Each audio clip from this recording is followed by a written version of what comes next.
حضرت عائشہ رضی اللہ تعالیٰ عنہ بیان کرتی ہیں، ایک عورت میرے پاس آئی اور اس کے ساتھ اس کی 2 بیٹیاں بھی تھیں۔ اس نے مجھ سے سوال کیا، میرے پاس صرف ایک کھجور ہی تھی، میں نے وہی اسے دے دی۔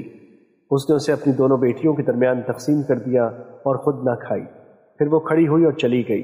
نبی صلی اللہ علیہ وسلم میرے پاس تشریف لائے تو میں نے آپ سے اس کا تذکرہ کیا تو آپ نے فرمایا، جس شخص کی ان بیٹیوں سے کسی طرح آزمائش کی گئی اور اس نے ان سے حسن سلوک کیا تو وہ اس کے لیے جہنم سے آڑ بن جائیں گی۔ مشکوٰۃ المصابیح حدیث نمبر 4949۔ حضرت انس رضی اللہ تعالیٰ عنہ بیان کرتے ہیں، رسول اللہ صلی اللہ علیہ وسلم نے فرمایا، اپنے مسلمان بھائی کی مدد کرو، وہ ظالم ہو یا مظلوم۔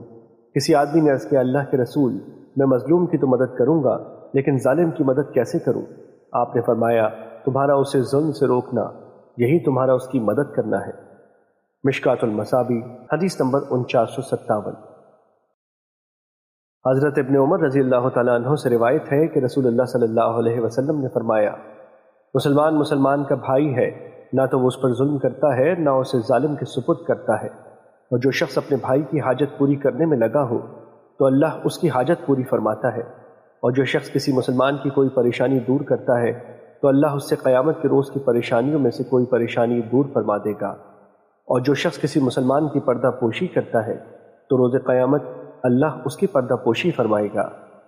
مشکوٰۃ المصابیح حدیث نمبر 4958۔